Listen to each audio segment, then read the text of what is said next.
yo quisiera que pudiéramos retomar este aspecto de el énfasis que nosotros vimos en la adoración, particularmente en aquella sección del Pentateuco, donde se nos presenta la ley, los lineamientos de la adoración del pueblo judío, y por otra parte, la cuestión de lo que los profetas con el tiempo empezaron a censurar precisamente en relación con la adoración de este pueblo. Y cuando nosotros consideramos estos dos énfasis, ¿cuáles son estos dos? Les recuerdo, en el caso de lo que era la ley, el énfasis particular era la formalidad, la liturgia, el orden, ¿verdad? En todo el Pentateuco nosotros vemos cómo se establece que la adoración tenía que seguir ciertos lineamientos, ¿verdad? De acuerdo a lo que los judíos habían recibido, pero de repente cuando el pueblo distorsiona la adoración, los profetas se levantan y entonces denuncian esa formalidad, ese formalismo, ese legalismo incluso de parte de los adoradores judíos. Y el énfasis que parecieran darnos los profetas es que la adoración tiene que salir del corazón. Entonces, tenemos estos dos aspectos, formalidad y corazón, formalidad y corazón. Ahora, si venimos a nuestro tiempo presente, vamos a ver que algunas iglesias, algunas congregaciones cristianas dicen, nosotros estamos en lo correcto porque la Biblia en la ley enseña la formalidad. Enseña el orden, ¿verdad? Pero quizás otras congregaciones que dan más énfasis a la cuestión emocional, a llegar al corazón durante la adoración, pudieran argumentar, ¿verdad? Pero oye, los profetas dicen que la verdadera adoración surge del corazón y nosotros lo que estamos buscando es precisamente que los adoradores respondan de corazón a través de la adoración. Entonces, si nosotros nos quedamos con estos dos aspectos, pues pudiéramos tener problemas, ¿verdad? O nos inclinamos hacia un lado o nos inclinamos hacia el otro lado. Pero entonces llegamos al Nuevo Testamento, ¿verdad? Y el Nuevo Testamento pues va a tener para nosotros como cristianos, particularmente como creyentes de un nuevo pacto, va a tener en Jesucristo o a partir de Jesucristo una revelación de lo que es precisamente esa adoración a la que usted y yo debemos aspirar. ¿Y qué es lo que esperamos sacar de enseñanzas al considerar la adoración en el Nuevo Testamento? Bueno, es el propósito de estos estudios. Hoy vamos a empezar porque la vamos a dividir en los evangelios, en el libro de los Hechos y el Apocalipsis, y vamos a considerar algunos aspectos de las cartas del Nuevo Testamento, pero el propósito o los propósitos básicamente son cuatro. En primer lugar es el poder entender la adoración en el contexto de la vida terrenal de Jesús, ¿sí? Poder entender la adoración en el contexto de la vida terrenal de Jesús. ¿Por qué es importante esto? Bueno, si nosotros pudiéramos hablar del hombre modelo, del hombre perfecto, evidentemente tenemos que remitirnos a la persona de Jesús. ¿Y qué es lo que podemos ver en torno a la adoración en la persona de Jesús? Vamos a descubrir en los evangelios lo que se nos enseña. En segundo lugar, bueno, vamos a tratar de identificar en los evangelios, en el libro de los Hechos y el Apocalipsis, los falsos tipos de adoración. Así como en el Antiguo Testamento, ustedes recordarán que cuando se expresan los 10 mandamientos, hay una serie de mandamientos que se expresan en términos negativos, ¿verdad? No adulterarás, no hurtarás, no dirás falso testimonio, no cometerás adulterio. O sea, se expresan en términos negativos. Y si usted cuenta, son más los mandamientos en el sentido negativo que en el sentido positivo. Pareciera ser que los seres humanos aprendemos más cuando se nos dice lo que no debemos hacer. Bueno, pues también vamos a ver que curiosamente cuando tratamos la adoración en el Nuevo Testamento, los evangelios, los hechos y el Apocalipsis tienen una especial atención en aquellas cosas que no son el tipo de adoración agradable delante de Dios. Esta es otra de las cosas que vamos a ir descubriendo en nuestro estudio.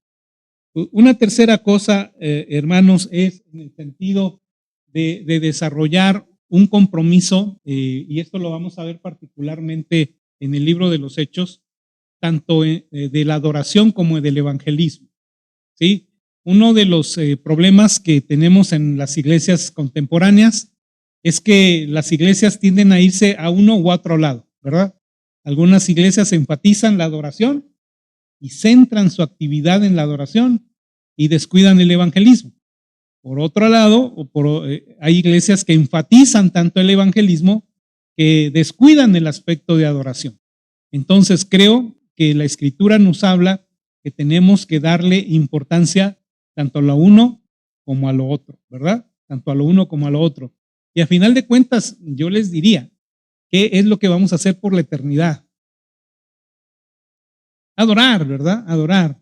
Ciertamente hay una imperiosa necesidad de evangelizar el día de hoy, pero también tenemos que recordar que nuestro destino eterno es precisamente el poder estar delante de la presencia del Señor para adorarle. Entonces tenemos que aprender, tenemos que ir aprendiendo a adorar al Señor. Y esto también el Nuevo Testamento lo va a enfatizar.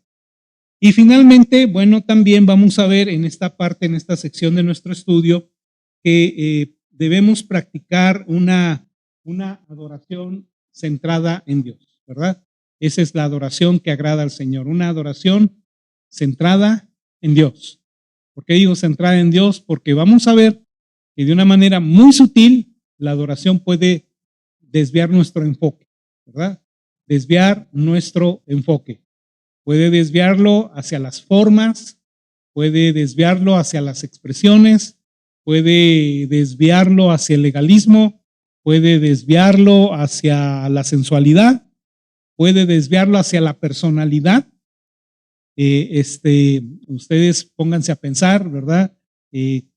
Convoquen a una conferencia que les gusta sobre mayordomía y convoquen a un concierto de un cantante cristiano de mucho arraigo y ustedes notan la diferencia, ¿verdad? ¿Cuántos asisten a una conferencia de mayordomía? Contadas personas, pero a veces para un concierto de esta naturaleza, una gran cantidad. Entonces, muchas veces esto nos refleja que tal vez nuestro enfoque puede estar más en la personalidad que verdaderamente en la persona de Dios. Estas cosas entonces vamos a irlas analizando. Pero bien, sigamos. Ahí tienen ustedes una frase muy interesante de un hermano, William Nichols, que habla acerca de la adoración y dice que la adoración es la suprema y única actividad indispensable de la iglesia cristiana. Ella sola perdurará hasta el cielo, cuando todas las demás actividades de la iglesia habrán terminado, ¿verdad? Habrán terminado. Piensa en todas las actividades que nosotros hacemos como iglesia en el tiempo presente. Todas ellas tendrán un final, ¿verdad? Un final. Pero la adoración va a perdurar por los siglos de los siglos. Bien, pues vamos entonces a esta primera parte de esta sección de nuestro estudio de adoración en el Nuevo Testamento y nos vamos a enfocar en los evangelios y en este sentido vamos a ver cómo los evangelios nos van a mostrar una adoración que tiene su cumplimiento en Jesucristo. Tiene su cumplimiento en Jesucristo. Ahora, piensen por un momento, vamos a retomar un poquito lo que hemos visto en el Antiguo Testamento y a final de cuentas, ¿hacia dónde dirigían las experiencias de adoración a los adoradores? Vamos a decirlo así, ¿cuál era el punto final, la meta final del adorador?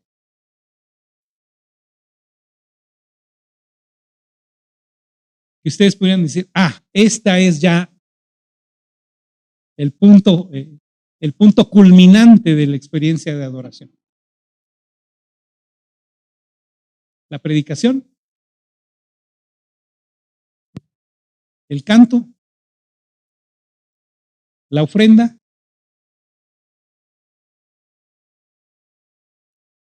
Todo es importante, pero ¿de qué nos sirve la predicación sin la presencia de Dios? ¿De qué nos sirve el ofrendar sin la presencia de Dios? ¿De qué nos sirve el cantar sin la presencia de Dios? Si ustedes se dan cuenta, en las experiencias culminantes de la adoración del pueblo de Dios, siempre generalmente hubo una manifestación especial de la presencia de Dios. Ese es el punto culminante, ¿sí? Por eso debemos decir que el punto culminante de toda experiencia de adoración, hermanos, es poder tener un encuentro con la presencia de Dios. Hay ocasiones en que tal vez la presencia de Dios va a ser, ¿qué pudiera yo decir? Una explosión de experiencia, como lo fue cuando descendió la presencia de Dios en la inauguración del tabernáculo, o como lo fue cuando fue la presencia de Dios en la inauguración del templo. Esas expresiones de la manifestación de la gloria de Dios ciertamente fueron únicas y especiales. Pero eso no quiere decir que la presencia de Dios no se haya manifestado en otras ocasiones para con el pueblo o para con los adoradores, ¿no es así? Entonces, de hecho, eso es lo que debemos buscar como pueblo cristiano cuando adoramos.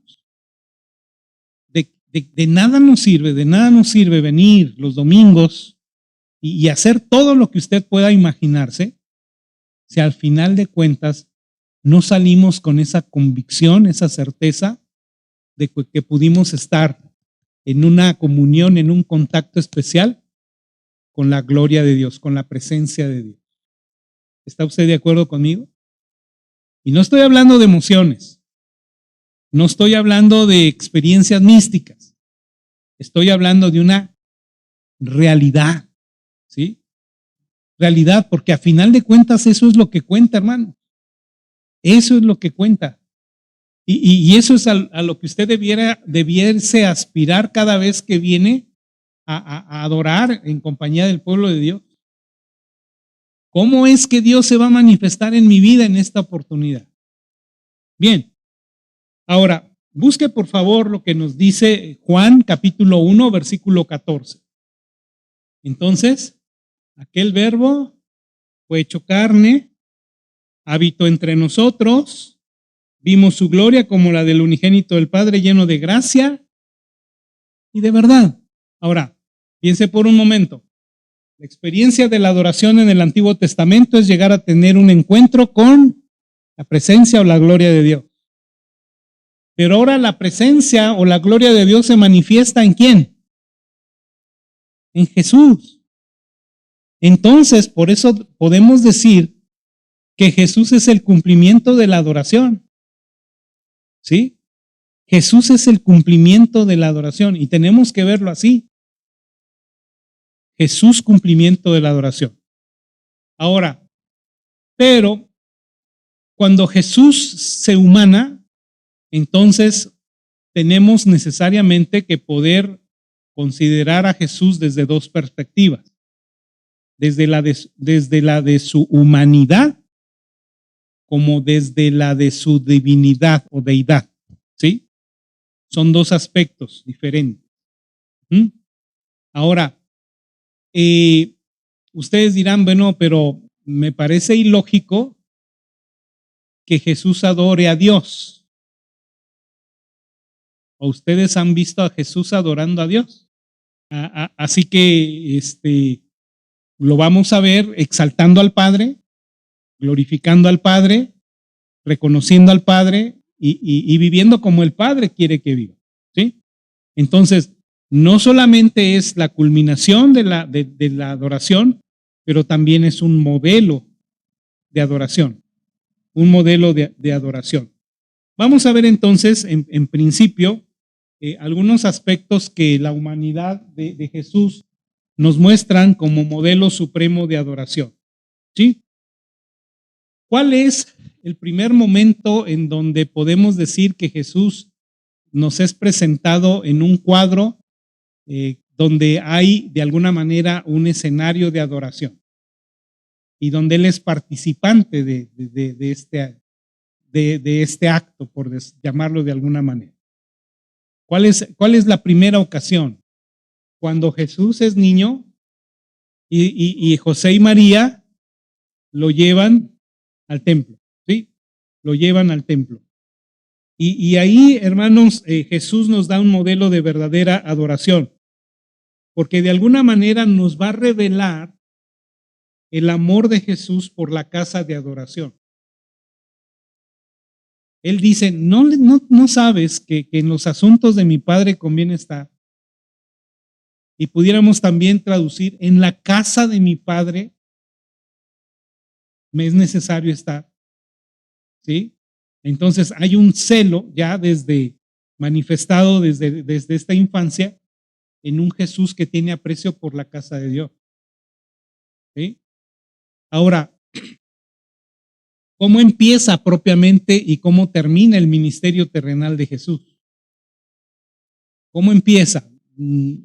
O sea, después del bautismo viene la tentación y después de la tentación, ¿qué fue lo que pasa? ¿Qué es lo que pasa? Cronológicamente. Juan nos dice que viene a hacer una limpieza del templo. ¿Sí? Con eso empieza. El celo de la casa de mi Padre me consume.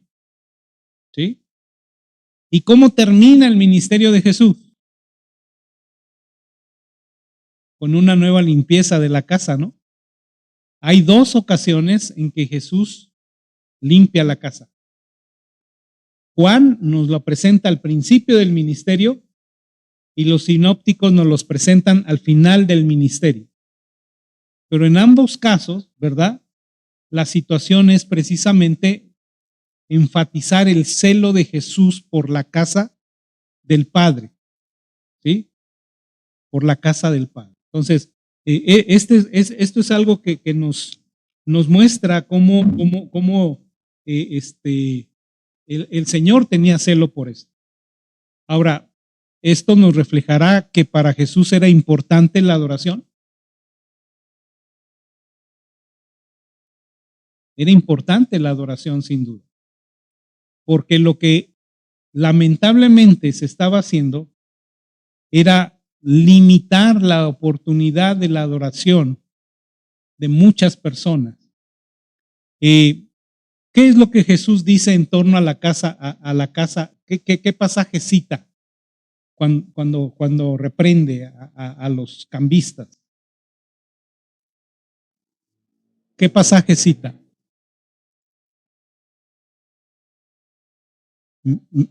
Pero mi casa será casa de oración ¿para quién? Para todas las naciones. Para todas las naciones. O sea, ¿cuál era el propósito de Dios al levantar el templo en Jerusalén? No es que necesariamente ese lugar fuera exclusivo para los judíos. Los judíos ciertamente a través de su expresión religiosa debiesen haber sido como un faro que atrajera a las demás naciones para que adoraran al verdadero Dios. Pero ahora, si nosotros lo vemos en un aspecto ya físico material, en el templo del tiempo de Jesús había una serie de muros que separaban a los judíos, primero de las mujeres. Había una sección donde ya las mujeres no podían entrar, y aunque eran judías, y luego había todavía una sección externa que era exclusiva para los gentiles, ¿verdad? Para los gentiles. De hecho, ellos habían colocado letreros allí que advertían que los perros, refiriéndose a los gentiles, no podían pasar de ese lugar, so pena de muerte, ¿verdad? So pena de muerte. El asunto es que ese atrio, llamado atrio de los gentiles, los judíos, bueno, particularmente los líderes religiosos, habían permitido que en ese lugar se establecieran las personas que se dedicaban a la venta de animales para el sacrificio. En principio, este asunto pues pudiera presentarse desde una perspectiva práctica. Óigame, si usted va a viajar 400, 500 kilómetros para venir a adorar y piensa traerse su corderito por 400 o 500 kilómetros en esas condiciones, pues la verdad es que sería más práctico que usted llevara su ofrenda y allá comprara un borreguito y lo presentara en sacrificio, ¿no es así? Entonces tenía una finalidad práctica. Sin embargo, se sabe que los líderes religiosos empezaron a hacer una mercadería de todo esto y entonces solamente ellos eran los que autorizaban qué animales podían o no podían ser presentados. Entonces, muchas veces, aunque los animales que pudieran haber traído cumplían con los requisitos, simple y sencillamente por el capricho de no querer, o más bien de querer vender lo que ellos vendían, no permitían ese animal y solamente, ahora sí que como decimos, los que eran certificados por los líderes religiosos. Pero note usted que Jesús se centra particularmente no en los animales, se centra en quiénes, en los cambistas, ¿verdad? En los cambistas, porque obviamente pues la necesidad de adquirir animales era eso, una necesidad, pero el asunto es que las personas que venían del exterior traían monedas del lugar donde ellos venían y las tenían que cambiar por las monedas oficiales del templo. Y entonces, como sucede en toda casa de cambio, pues hay una pérdida pues para el que quiere comprar, ¿verdad? Y ese negocio pues era un negocio que controlaban los líderes religiosos. Todo esto entonces había empañado o corrompido la adoración. Y lo que Jesús está haciendo aquí en estas primeras escenas es precisamente mostrarnos ese celo por la casa de adoración, pero también ese celo porque la adoración que el pueblo presentara fuera una adoración que fuese acorde a la voluntad del Padre. Este es el primer aspecto que podemos nosotros señalar, ¿no? Revela amor por la casa de adoración. Pero vamos a otra escena en la vida de Jesús, en donde vamos a ver otro aspecto de Jesús en la adoración. Y ahí sí vamos o a Mateo capítulo 4 o a Lucas también, que nos relatan la experiencia de tentación a la que fue sujeto la persona de Jesús, ¿verdad? ¿Qué podemos aprender de la adoración en este contexto de la tentación de Jesús? Vayan por favor a Mateo 4, 4 del 1 al 10. Y dice la palabra de Dios en este pasaje, Mateo 4 del 1 al 10, de la siguiente manera. Entonces Jesús fue llevado por el Espíritu al desierto para ser tentado por el diablo, y después de haber ayunado 40 días y 40 noches tuvo hambre. Vino el tentador y le dijo: si eres hijo de Dios, di que estas piedras se conviertan en pan. Él respondió y dijo: escrito está, no solo de pan vivirá el hombre, sino de toda palabra que sale de la boca de Dios. Entonces el diablo le llevó a la santa ciudad, le puso sobre el pináculo del templo, le dijo: si eres hijo de Dios, échate abajo, porque escrito está, a sus ángeles mandará acerca de ti, y en sus manos te sostendrán para que no tropieces con tu pie en piedra. Jesús le dijo: escrito está también, no tentarás al Señor tu Dios. Otra vez le llevó el diablo a un monte muy alto y le mostró todos los reinos del mundo y la gloria de ello, y le dijo: todo esto te daré si postrado me adorares.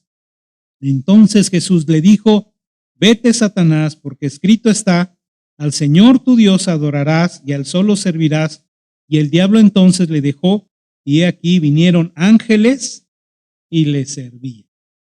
Ahora, generalmente, y eso es lo que yo creo que lógicamente se hace muchas de las veces, es que las estrategias para poder conseguir algo muchas veces siguen un proceso. Y yo no dudo que el enemigo de nuestras almas, el diablo, sea un gran estratega, ¿no? ¿Está usted de acuerdo conmigo? Es un estratega. Ahora, son 3 las tentaciones de Jesús. Pero si pudiéramos hablar de un propósito que Satanás tenía en relación con la persona de Jesús, era que Jesús le adorara. Exactamente. Era llevar a Jesús a un punto donde estuviera dispuesto a rendirle culto y adoración al mismísimo diablo.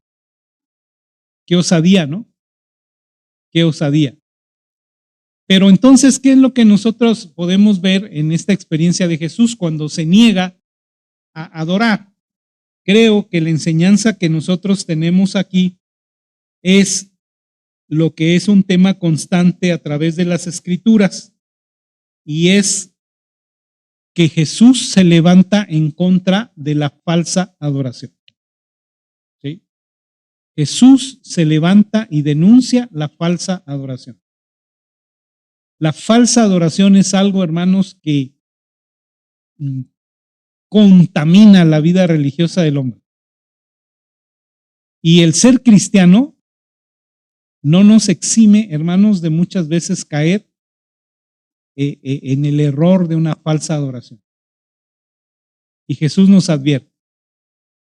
Jesús nos advierte. Uno de los problemas que nosotros entendemos como falsa adoración en el Antiguo Testamento es el que tiene que ver con la idolatría. ¿Sí? Ahora los cristianos evangélicos decimos, no, ya no somos idólatras, ¿verdad?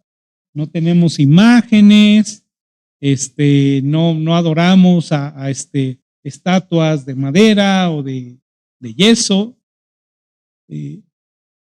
Pero hermanos, piensen por un momento. ¿No caemos en idolatría muchas veces? A veces, decía yo, idolatramos las personalidades. ¿Sí? Idolatramos las personalidades. Idolatramos nuestro orgullo. Idolatramos muchas cosas. Ahora, ¿qué es un ídolo en sí? ¿Cómo describiría usted la idolatría? ¿Qué es un ídolo?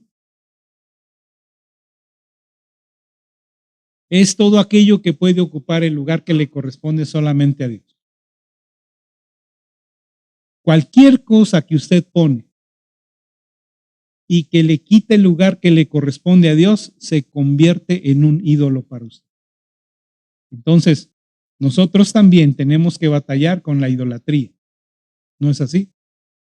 De hecho, por ejemplo, el escritor dice que la codicia es idolatría.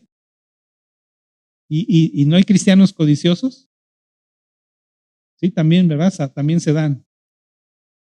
Entonces, la codicia es idolatría. ¿Cometemos o no cometemos muchas veces el pecado de la idolatría? Y cuando caemos en la idolatría, hermanos, estamos cayendo en la falsa adoración. Y Jesús es una de las cosas que vemos, nos advierte precisamente en esta parte de los evangelios. Bien. En tercer lugar, otra de las cosas que pudiéramos señalar en Jesús en relación con la adoración es lo que particularmente fue su vida de oración, ¿verdad? La oración fue importante durante todo el ministerio de Jesús. ¿No es así? A Jesús lo vemos orando casi siempre, ¿verdad? Casi siempre. Vea usted y va a ver a Jesús orando en todo momento. Si pudiéramos hacer un conteo de las ocasiones en las que los evangelios nos nos hablan de Jesús orando, los estudiosos han identificado 15 ocasiones en las que tácitamente se nos dice que Jesús oró. Y en algunas de estas ocasiones se nos dice que pasó toda la noche orando a Dios. Antes de elegir, por ejemplo, a los 12 discípulos, oró. Antes de ir a la cruz, ¿verdad? Él oró. Y estando también en la cruz, ¿qué hizo? También oró, también oró. Entonces Jesús nos muestra, sin duda, el valor de la oración y entonces cómo la oración era importante en su adoración, ¿verdad? Cómo la oración era importante en su adoración. Ahora, preguntémonos por un momento, ¿qué aspecto de la disciplina cristiana es el más descuidado por los cristianos contemporáneos? La oración. La oración. Y aquí nuevamente está en la enseñanza de Jesús. ¿Quieres tú tener una vida rica de adoración? Entonces tienes que darle a la oración el lugar que le corresponde. El lugar que le corresponde. Es importante, es muy importante. Ahora, también vemos en tanto a su humanidad, a Jesús constantemente enseñando sobre la adoración. Algunos casos, en el Evangelio de Juan, nosotros encontramos a Jesús teniendo un encuentro con una mujer samaritana. ¿Cuál fue el tema de conversación religiosa que llevaron a cabo en primer lugar esta mujer y Jesús? La adoración, ¿verdad? El tema de la adoración. Dice, tú eres judío, yo soy samaritana, a ver, vamos a echarnos un diálogo teológico y nosotros creemos que aquí es donde se debe adorar. Ustedes dicen que se debe adorar en Jerusalén. Y entonces Jesús procede a darle una enseñanza sobre la adoración. Y no solo a ella, sino también a nosotros. Porque nosotros también muchas veces pensamos que solamente en Jerusalén se puede adorar. ¿Verdad? Solo en el templo de la iglesia de Manuel se puede adorar. En ningún otro. O en ningún otro lugar. ¿O no? ¿Mande? Y Jesús nos dice que llegaría el tiempo en que los verdaderos adoradores adorarían en espíritu y en verdad. Con esto, ¿qué nos quiere decir? ¿Qué nos quiere enseñar el Señor Jesús con respecto a la adoración?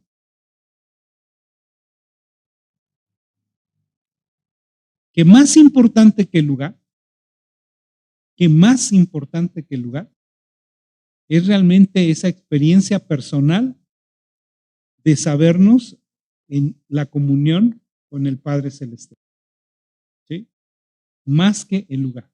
Podemos estar en la más importante catedral, ¿verdad? De la que ustedes puedan imaginarse, pero si yo no estoy adorando en espíritu y en verdad, pues no hay tal experiencia. Entonces Jesús enseñó sobre la adoración. También a sus discípulos enseñó sobre la adoración. Por ejemplo, en lo que a la oración se refiere, recuerdan que los discípulos estaban admirados de la práctica de oración de Jesús, de tal manera que le dijeran, enséñanos a orar. Enséñanos a orar.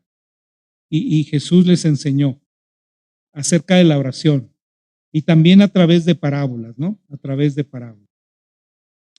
Ahora, en Lucas capítulo 11, versículos del 1 al 4, ¿quieren ir por favor a ese pasaje? Lucas 11 del 1 al 4.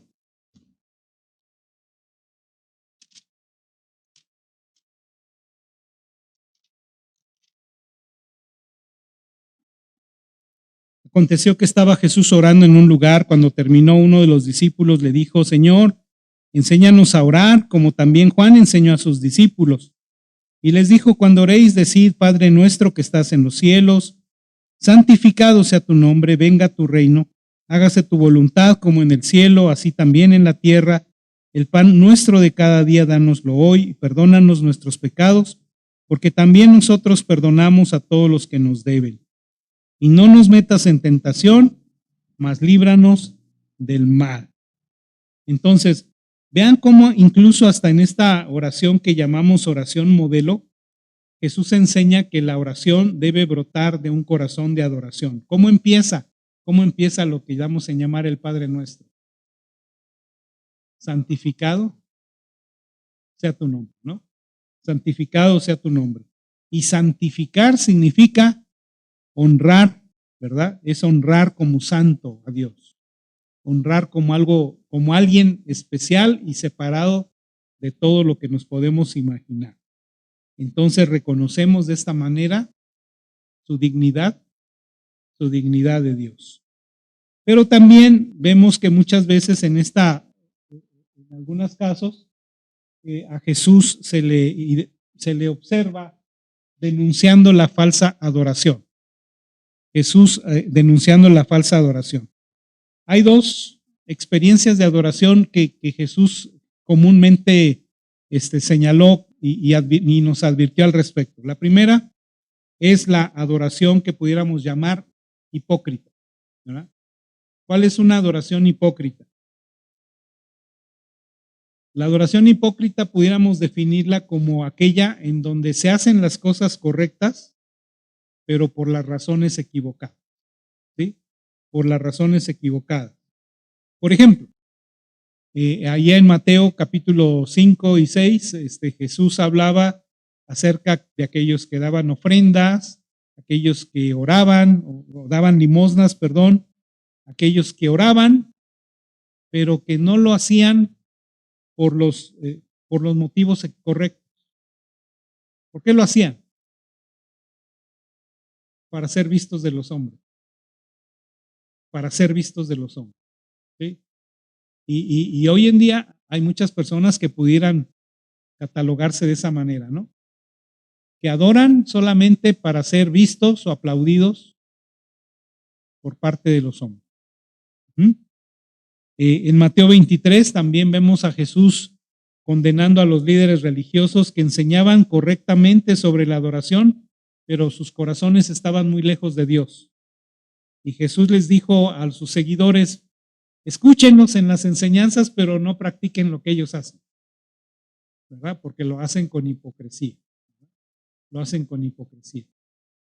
Entonces ese es un aspecto que Jesús censuró. Pero el otro aspecto es lo que pudiéramos llamar la adoración legalista, que es diferente a la adoración hipócrita.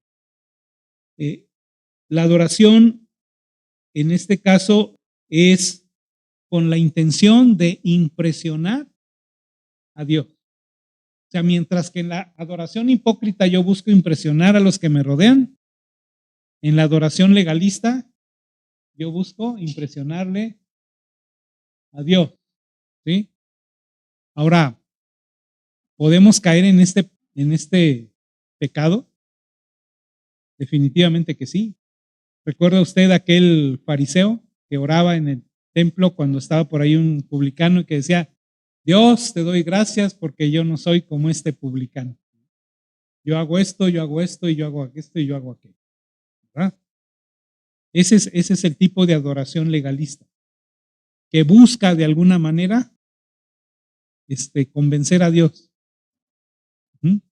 Convencer a Dios. Estaba escuchando una conferencia de un hermano que decía, imaginémonos que el estándar de Dios es de 10,000 y el más alto de los creyentes es 3 puntos, 4 puntos, y cuando está en 3, 4 puntos se siente que está ya en el aire, ¿no? En el aire. Y hermanos, esa es la verdad. El mejor entre nosotros nunca va a poder alcanzar a Dios. Nunca usted va a impresionar a Dios. Nunca. A veces pensamos que vamos, ay Señor, ahora sí te impresioné, ¿verdad? Porque ahora sí oré media hora, Señor. O ahora sí leí 10 capítulos, Señor. O ahora sí le testifiqué a 5. ¿Cree usted que impresiona a Dios? No, ¿verdad? Dios nunca puede ser impresionado. Pero podemos caer en ese peligro.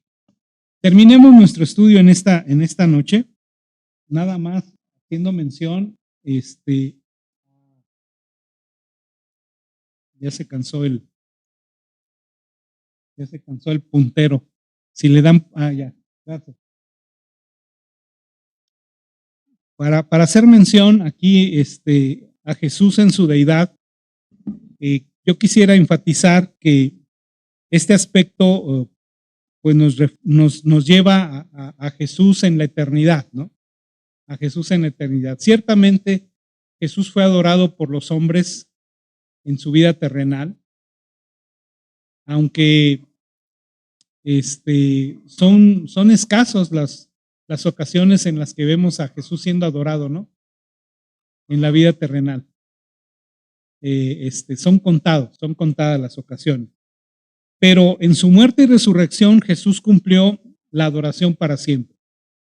Porque ahora la Escritura dice que Él se sienta a la diestra del Padre y con toda legitimidad recibe adoración. Busque Apocalipsis capítulo 5 versículos 12 al 14. Estamos terminando. Apocalipsis 5, 12 al 14.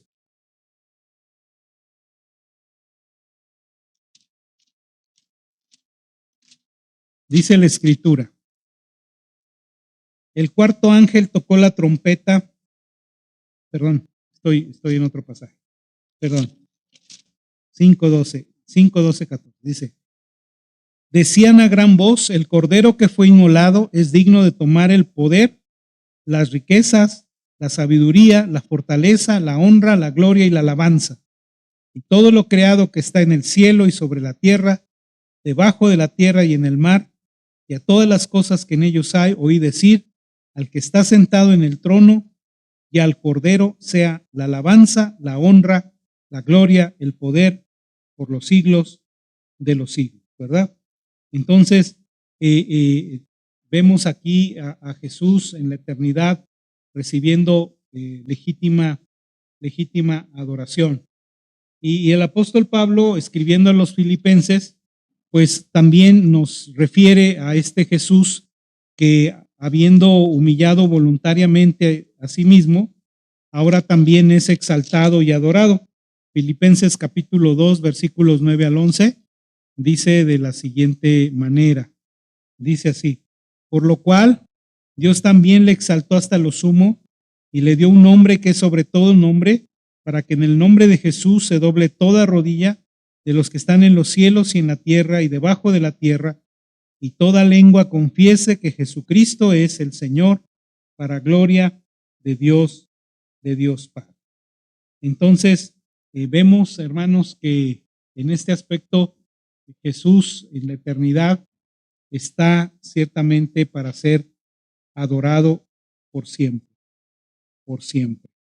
Bien, pues vamos a dejar aquí y yo solamente quiero que empiece usted a hacer un autoexamen y de acuerdo a lo que hemos estado empezando a ver sobre las enseñanzas del Nuevo Testamento